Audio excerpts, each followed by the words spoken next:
మీ పిల్లలు ఫారెన్లో చదవాలనేది మీ కల? మీ కలను నిజం చేసే ఏకైక సంస్థ విదేశ్ కన్సల్ట్స్.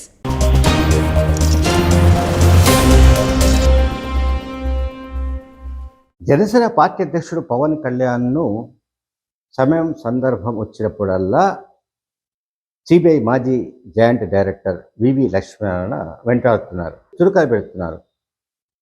ఆయనను ఇంకో రకంగా చెప్పాలంటే బాగా ఇబ్బంది పెడుతున్నట్టుగా కూడా భావించవచ్చు. పవన్ కళ్యాణ్ 2019 లోక్సభ ఎన్నికల్లో విశాఖపట్నం నుంచి జనసేన పార్టీ అభ్యర్థిగా పోటీ చేసి ఓడిపోయిన వివి లక్ష్మీనారాయణ ఆ తర్వాత జనసేన పార్టీతో తెగదెప్పులు చేసుకున్న విషయం మనకు తెలుసు. ఆయనకి ఇప్పుడు ఏ రాజకీయ పార్టీతో కూడా అనుబంధం లేదు. ఆయన ఎన్నికల్లో పోటీ చేస్తానంటున్నారు. ఏ పార్టీ నుంచో చెప్పడం లేదు. అవసరమైతే ఇండిపెండెంట్గా కూడా పోటీ చేస్తారంటున్నారు. అంత వేరే విషయం.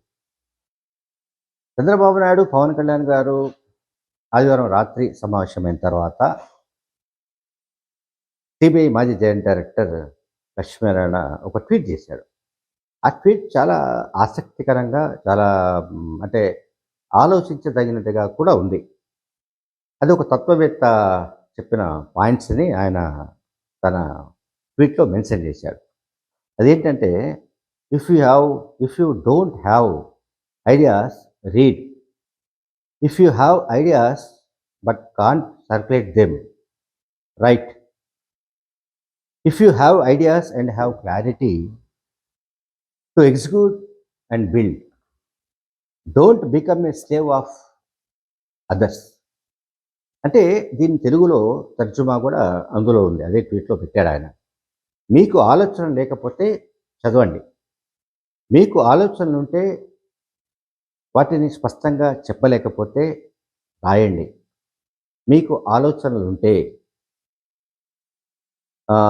వాటిని అమలు చేయడానికి స్పష్టత ఉంటే నిర్మించండి, ఇతరులకు మాత్రం బానిసలుగా మారకండి అని డాన్ కో అనే తత్వవేత్త ఎప్పుడో పూర్వకాలంలో ఆయన చెప్పిన కొటేషన్స్ ఏవైతున్నాయో, సూక్తులు ఏవైతున్నాయో ఆ సూక్తిని ఆయన మెన్షన్ చేశాడు.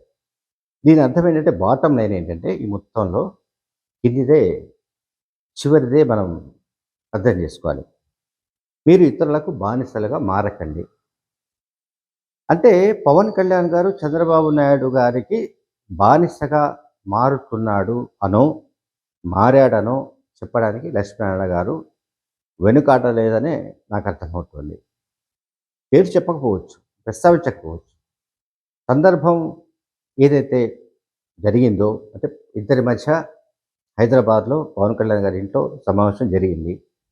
పవన్ కళ్యాణ్ గారు చంద్రబాబు నాయుడు గారు ఏ ఏ అంశాలపైన చర్చించారు ఏమిటన్నది అది అది చర్చకు రాలేదు. అంటే ఈ ట్వీట్లో ఆయన చర్చించలేదు. ఎక్కడ చంద్రబాబు నాయుడు ప్రస్తావన తీసుకురాలేదు, ఎక్కడ పవన్ కళ్యాణ్ గురించి మాట్లాడలేదు. కానీ ఏం చెప్పాడు ఆయన? మీకు ఆలోచనలలో స్పష్టత ఉంటే వాటిని నిర్మించండి, అమలు చేయండి అని అన్నాడు. ఎగ్జిక్యూట్ చేయండి అన్నాడు. అంటే ఇక్కడ ఏమిటి? పవన్ కళ్యాణ్ గారికి ఆలోచనలు లేవని చెప్పడానికి లక్ష్మణ్ గారు ప్రయత్నిస్తున్నారా? అసలు ఆలోచనలే లేవని చెప్పదలుచుకున్నారా? ఆలోచనలో స్పష్టత లేదని చెప్పదలుచుకున్నారా అనేది మనం అర్థం చేసుకోవాలి. అలాగే ఇక లాస్ట్ పాయింట్ అయితే నేను చెప్పా, ఇతరులకు బానిసలుగా మారకండి అంటే ఏంటి? మీకుగా మీరు నాయకుడిగా ఎదగండి అనే సందేశాన్ని కూడా ఇందులో పరోక్షంగా ఇస్తున్నాడు ఆయన. లక్ష్మణ్ గారు ఇచ్చారు.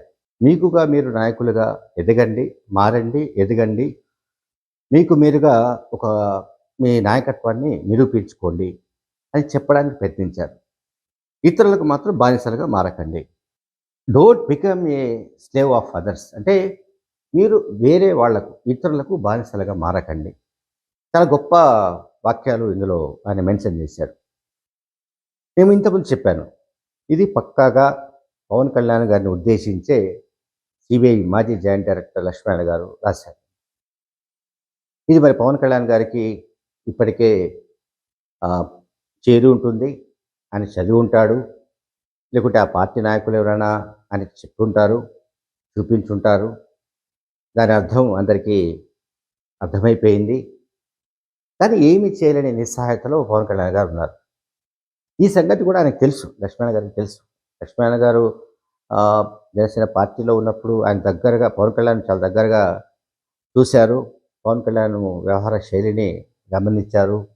రాజకీయాల్లో ఆయన ఏ రకమైన ఎత్తుగడలు వేస్తారు, లేకుంటే ఏ రకమైన వ్యూహాలతో ఉంటారు, ఏ రకంగా ఆయన ఏ సమయంలో ఎటువంటి నిర్ణయాలు తీసుకుంటారు, ఇవన్నీ కూడా ఆయన చాలా దగ్గరగా గమనించే వ్యక్తే. జనసేన పార్టీకి సంబంధించిన వ్యవహారాలను ఆయన చాలా దగ్గర గమనించాడు ఆయన. ఇప్పుడు ఒక బాంబు పేల్చాడు. మీరు బానిసలుగా మారకండి అని. అంటే క్లియర్ కట్గా ఇక్కడ ఆయన చెప్పదలుచుకుంది ఏంటంటే, సిబిఐ మాజీ జాయింట్ డైరెక్టర్ పవన్ కళ్యాణ్ గారు బానిసగా మారుతున్నారు, మీరు మారకండి అని చెప్తున్నాడు. అంటే చంద్రబాబు నాయుడు గారికి బానిసత్వం చేయడానికి కూడా పవన్ కళ్యాణ్ గారు సిద్ధపడుతున్నారు అని ఒక ఆవేదన వ్యక్తం చేశారు ఆయన. కానీ నేను ఇంతకు చెప్పినట్టుగా పవన్ కళ్యాణ్ గారికి ఆ నిస్సహాయత ఉంది. అంటే తనకు తానుగా ఒంటరిగా పోటీ చేసి జగన్ ఒక రాజకీయ పార్టీ, అదొక ప్రాంతీయ పార్టీ. జనసేన కూడా ఒక ప్రాంతీయ పార్టీ. జగన్మోహన్ రెడ్డి గారు ఒకసారి విఫలమయ్యారు, అధికారంలోకి రాలేదు, 67 సీట్లతో ఆగిపోయాడు. అందులో కొంతమంది ఎమ్మెల్యేలు జారిపోయారు. ఆయన జగన్మోహన్ రెడ్డి గారు చింతించలేదు, లేకపోతే ఏదో అయిపోయింది అని కుంగిపోలేదు. మళ్ళీ అధికారంలోకి ఎలా రావాలి అని ఆయన ఎక్సర్సైజ్ చేసుకుంటూ ప్రజల మనసు ఎట్లా గెలుచుకోవాలి, ప్రజల గుండెలను ఎట్లా కొల్లగొట్టాలి అని ఆయన స్ట్రాటజీతోనే ఆయన అధికారంలోకి వచ్చాడు. ఇక్కడ పవన్ కళ్యాణ్ స్టైల్ చూస్తే డిఫరెంట్గా కనిపిస్తుంది. వైసీపీ విముక్త ఆంధ్రప్రదేశ్ అనే ఒక ట్యాగ్ లైన్తో ఆయన ఈ కార్యక్రమం మొదలుపెట్టాడు. ఇది చంద్రబాబు నాయుడుతో పొత్తు, చంద్రబాబుతో కలిసి పోటీ చేయాలి, జగన్మోహన్ రెడ్డి గారిని గద్దె దించాలి, ఇదే కాన్సెప్ట్. సో ఈ కాన్సెప్ట్లో సిబిఐ రిటైర్డ్ ఉన్నతాధికారి చెప్పినట్టుగా, లక్ష్మణ గారు చెప్పినట్టుగా, మరి బానిసత్వం కాకపోతే ఏమవుతుంది? ఇది కాపుల్లో కూడా ఉంది ఈ చర్చ. లక్ష్మణ గారు చెప్పారని ఒక దాన్ని ట్వీట్ని నేను మెన్షన్ చేశాను. కానీ ఈ చర్చ అంతా కూడా కాపు సామాజిక వర్గంలో కూడా బలంగా ఉంది. ఎందుకు మన నాయకుడు, జనసేన పార్టీ అధ్యక్షుడు పవన్ కళ్యాణ్ గారు తాను ముఖ్యమంత్రి కావాలని ఎందుకు కోరుకోవడం లేదు? 23, 24 కాకపోతే 29, లేకుంటే ఆ తర్వాత ఆయన ఎందుకు కంప్లీట్గా చంద్రబాబు నాయుడు వైపు మొగ్గు చూపాలి? ఆయనతో కలిసి ఎందుకు ప్రయాణం చేయాలి? దాంతో జనసేన పార్టీకి వచ్చే ఉపయోగం ఏమిటి? ఆ పార్టీకి రాజకీయంగా నష్టమే తప్ప ఆ పార్టీకి లాభం ఏముంటుంది? ఆ పార్టీ ఇప్పటికే నిర్మాణం సరిగ్గా లేదు. వ్యవస్థాగతంగా పార్టీని గ్రౌండ్ లెవెల్లో, అంటే బూత్ స్థాయిలో ఇంకా నిర్మించుకోలేదు. 10 ఏళ్ళు గడిచినా ఆ పార్టీ ఎక్కడ వేసిన గొంగళి ఎక్కడన్నా విధంగా ఉంది. రేపు నిజంగానే 25-30 సీట్లలో పోటీ చేయాల్సి వస్తే అభ్యర్థులు కరువైన పరిస్థితి కూడా ఉంది.